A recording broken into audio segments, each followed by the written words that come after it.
Hi, I'm Arnie Skelton, and each week in this podcast series, I'm going to offer you my top 10 tips on particular topics or themes that might be of interest to you as a teacher or manager or both.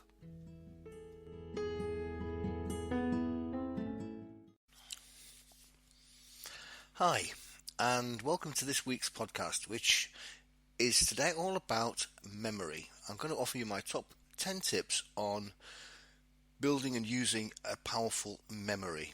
And of course that can be particularly helpful for teachers working in the classroom and trying to remember names. So 3 of my top 10 tips are all about memorizing names. So if that's of particular interest to you, I hope this particular podcast is helpful. So here we go then, my top 10 tips on memory. Tip number 1, association. This is possibly the most powerful memory tool there is. The easiest way of remembering anything new is to associate it with something that is already in your memory bank. So for example, if you want to remember somebody's name, then is there somebody else whose name you know that you already have, if you like, in your store? So if you want to remember somebody called Arthur who's in say your class, then do you already know an Arthur? And if you can associate the new person with the familiar person, then you have a much stronger chance of remembering the new person. So tip number 1 is associate the new with something that's already in your memory bank. Tip number 2, and it's a follow-on from tip number 1 about association, which is to do with numbers.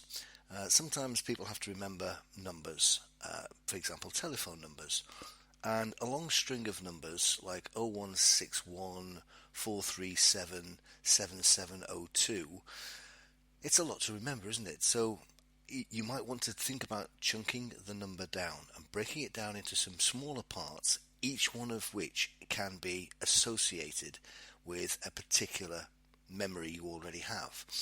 So if I take a random set of numbers, for example, 7476899, then 747 is a familiar aeroplane, a Boeing 747. So I think of 747 as an aeroplane. Then I think I said 68. Well, 1968 was a particularly famous time for me when I went to university, so I can remember going to university in 1968, so I'll remember 68. So I've got 747, which is the aeroplane, I've got 68, which is the time I went to university, and I think I then said 99, and I also associate 99 with an ice cream with a Cadbury's flake in it. So I've now got a picture of an aeroplane, university, and an ice cream, and that's going to give me 7476899. So the tip number 2 is to chunk down a long string of numbers into component parts, each of which you can associate with something familiar in your life. Tip number 3, and this is about making a story. So if you're trying to remember a sequence of items, let's say an umbrella and a dish and a clock, then you could perhaps make a story up about somebody walking with an umbrella because it was raining, carrying a dish underneath their arm, and noticing the time from the town hall clock. So you've got somebody carrying carrying an umbrella with a dish under their arm and noticing the time on the town hall clock. There's a narrative there, there's a story, and the story is always easier to remember than the individual component parts. So make a story of the items you're trying to remember that link those items into a narrative, into a story. So that's tip number 3, make a story or a narrative. Tip number 4, I just mentioned a clock, and tip number 4 is about clocking in. And the idea here is that you create a time sequence that helps you remember a set of items. So think of a clock face and think of your typical day. And suppose you want to remember, let's say, 4 things. A tank, a photo, a bag, and a mobile phone. That's it. A tank, a photo, a bag, and a mobile phone. So you might say, I woke up this morning and fed the fish in the fish tank. I then went to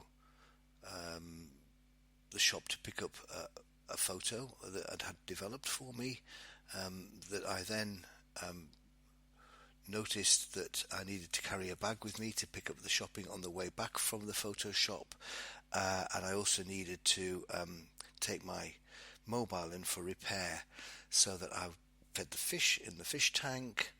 I went to collect a photo that I was having developed. I needed a bag to take the shopping, or to collect the shopping, and also to take in the mobile phone for repair. So there's a sequence there, but it's time related. So, for example, to make it really easy to remember, you say you woke up in the morning, got up at 8 o'clock to feed the fish in the tank. Then you knew that at 10 o'clock you had to go and collect a photograph. And then on the way back at about 11 o'clock you want to call into the shop to do some shopping, so you needed a bag for that. And then later in the afternoon you needed to take the mobile phone in for a repair. So you put a time sequence into your random set of events. So I had 8 o'clock, 10 o'clock, then 11 o'clock, and then in the afternoon. And it flows because you can remember the timings, and the timings are associated with the objects. So that's tip number 4, clocking in. Tip number 5, again a very familiar tool, which is create patterns. A lot of us are visual, and that means we can think of something visually more easily than anything else. And the most obvious patterns are geometric patterns. So I use this a lot. If I want to remember 2 things, I'll draw a horizontal line and put the first thing I want to remember to the left of the line, and the other thing I want to remember to the right of the line. So I've got a line with something to the left to remember and something to the right to remember. So a line's really good for remembering 2 things, one at each end of the line. 3 things is a triangle. So I'll put 3 things that I want to remember at the 3 points of the triangle. If there are 4 things I want to remember, then it would be a square, and I'd put the 4 things at each corner of the square. And for 5, I would do a 5-point star and put the 5 things I wanted to remember at each of the 5 points of the star. So that's really a useful technique for up to 5 things to remember. So 2, 3, 4 and 5 all associate nicely with, if you like, geometric shapes. And if you're thinking, well, what about number 1? Then I draw a circle and put the word inside the circle. So I've got circle, straight line, triangle, square, and 5-point star. And they're all useful hooks for my random objects that I want to remember from 1 to 5. So tip number 6 is the use of mnemonics or acronyms, and that's where you have a word, and the letter of each of that word, the letter for each part of the word, carries the thing you want to remember. So a famous mnemonic or acronym is SMART, S-M-A-R-T, and each letter in that word represents another word that you want to remember. So SMART stands for specific, measurable, achievable, relevant, and time-framed, and it's used to talk about setting objectives. So make sure your objectives are specific, measurable, achievable, relevant, and time-framed. SMART. So you can think of the word SMART, and it automatically refers you to the 5 things you're trying to remember, because you've got the starter letter for each of those words. So that's a mnemonic or an acronym. So either think of a word and then make each letter fit what you're trying to remember, or write down the words of the things you're trying to remember and see if you can create your own acronym or mnemonic from that. So, for example, I have a technique, a tool called Kiln, K-I-L-N, which is useful to stock take in your review of any part of your organisation, your team, for instance, and how is the team performing. And so you could say, well, what is the in and about the team that we want to keep? What would we like to improve or increase? What would we like to see less of? And what would we like to bring in that would be new? So what we'd like to keep, increase, less of, or new, K-I-L-N, kiln. So there's a mnemonic that I use and have created for one of my particular techniques. So tip number 6 is use mnemonics or acronyms. Now tips 7, 8 and 9 all refer to what I mentioned at the beginning, which is learning names. You have a class full of people who you've not met before, and yet you want to be able to use their names and connect to those people as soon as you can. And there are 3 things I'm going to suggest. So tip number 7 is repetition. If you are asking everybody in the class to introduce themselves, then repeat their name back to them. So if somebody says their name is Catherine, you can say Catherine, and then you can say, is that with a C or a K? Now people appreciate you spelling their name correctly, so it's a really good thing to do anyway, to check any spelling.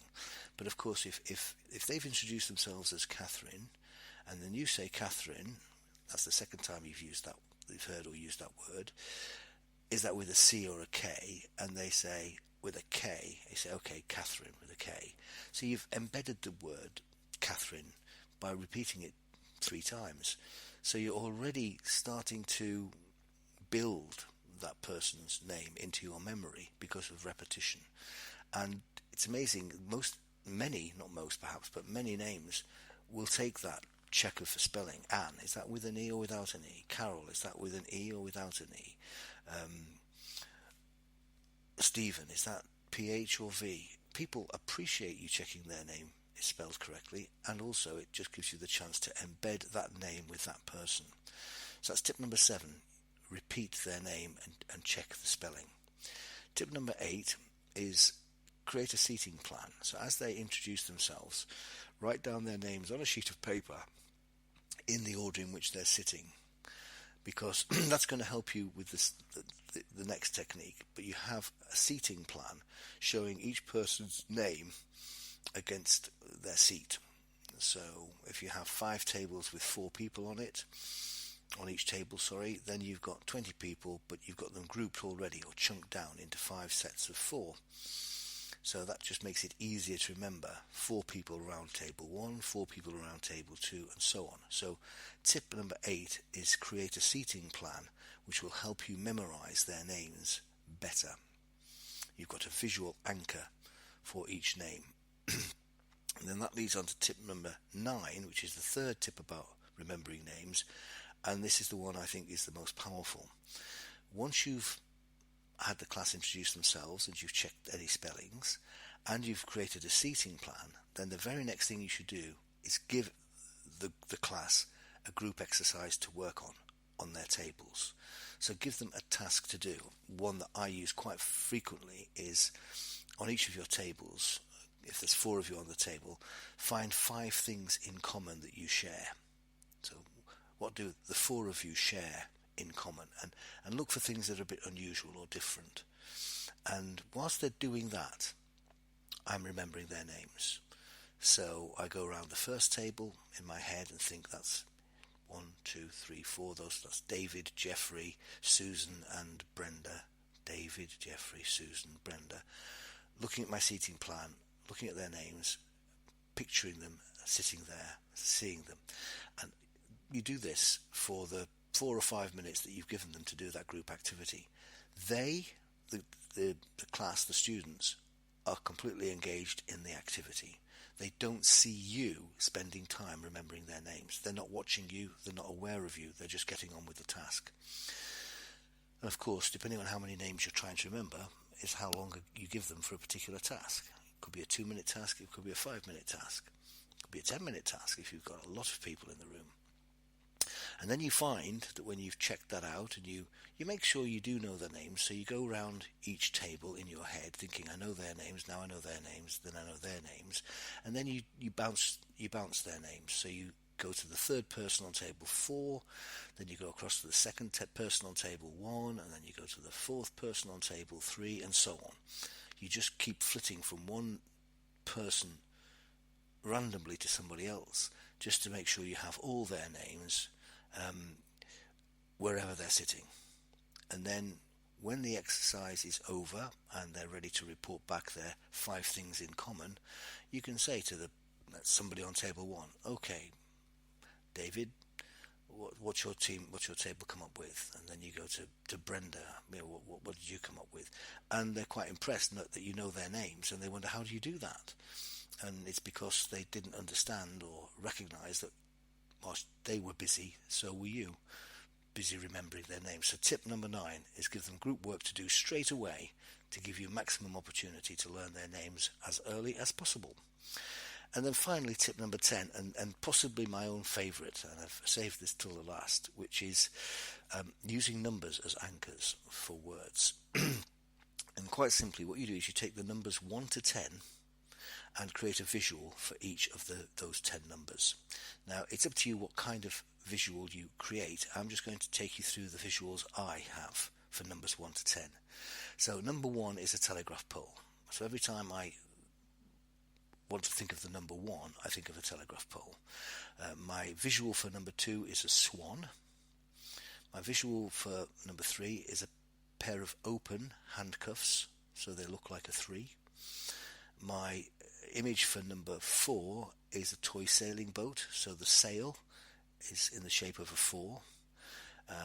Tip number 5 is a woman who's pregnant, so that the shape of the belly, if you like, is the circular bit of the 5. Tip number 6 is a golf club, so it looks like a 6.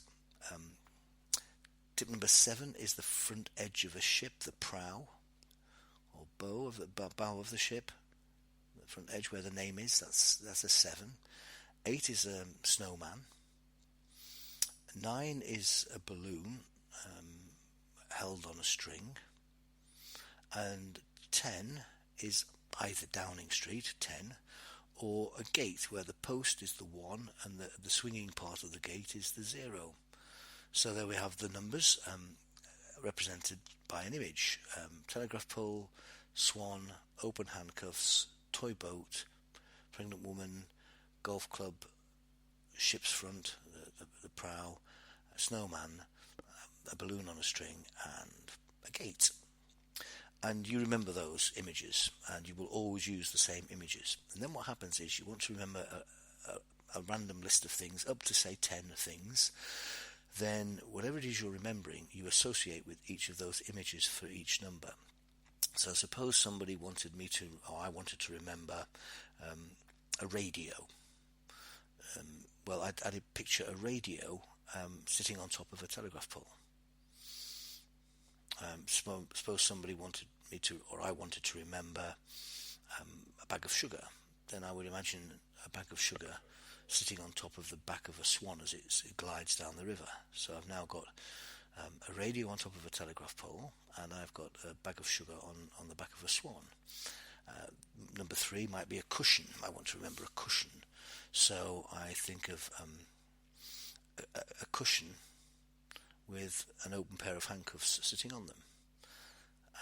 For number 4, I might want to remember a chair. So I'd put the motif, the picture of a chair, right in the centre of the sail. So there's the sail, the toy boat, number 4, and there's a picture of a chair on the sail. So now I've got the radio on top of the telegraph pole, I've got a bag of sugar on the back of a swan, I've got an open pair of handcuffs resting on a cushion, and I've got a chair image embedded on the sail of a toy boat, and so on. So you'd create an association. Suppose I imagined a kettle. Well, number 5, kettle, would be a kettle sitting on top of a pregnant woman's tummy. Number 6 might be a TV. So I can imagine a golf club swinging, and instead of where it would impact on a ball, it's now impacting on a television screen. So I've got the idea of a golf club swinging into a television screen. Number 7, I might be thinking of going on holiday to Paris. I want to remember Paris. So I give the front of my ship the name Paris. And so I've got, what have I got? I've got a radio, I've got a bag of sugar, I've got a cushion, I've got a chair, I've got a kettle, I've got a TV screen, and I've got the word Paris, and so on for 8, 9 and 10.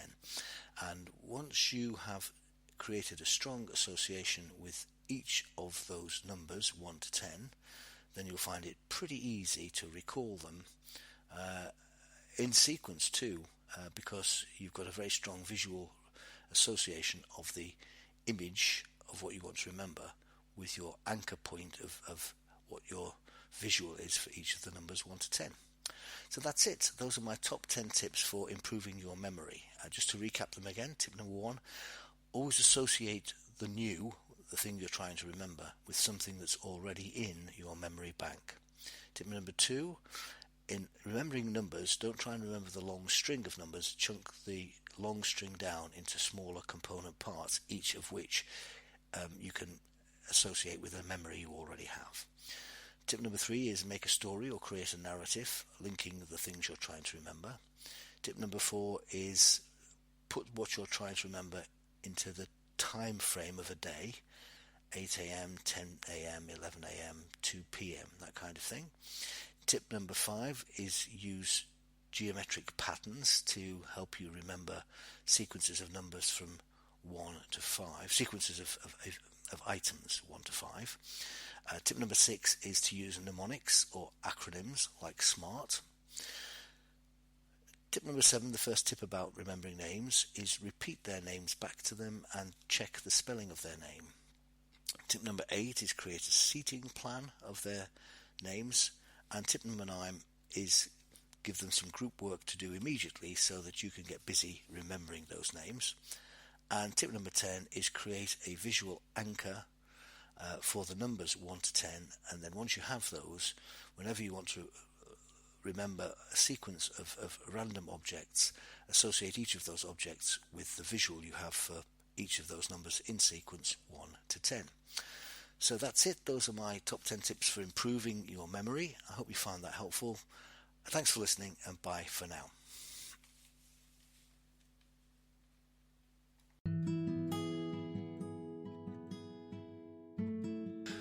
Thank you for listening. If you've enjoyed this podcast, make sure you subscribe. You will still get the podcast for free, but you will also get an alert to let you know when the next podcast is available. And please recommend the podcast to anyone else you think might like it and benefit from it.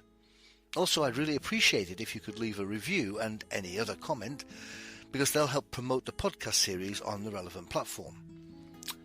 So, bye for now.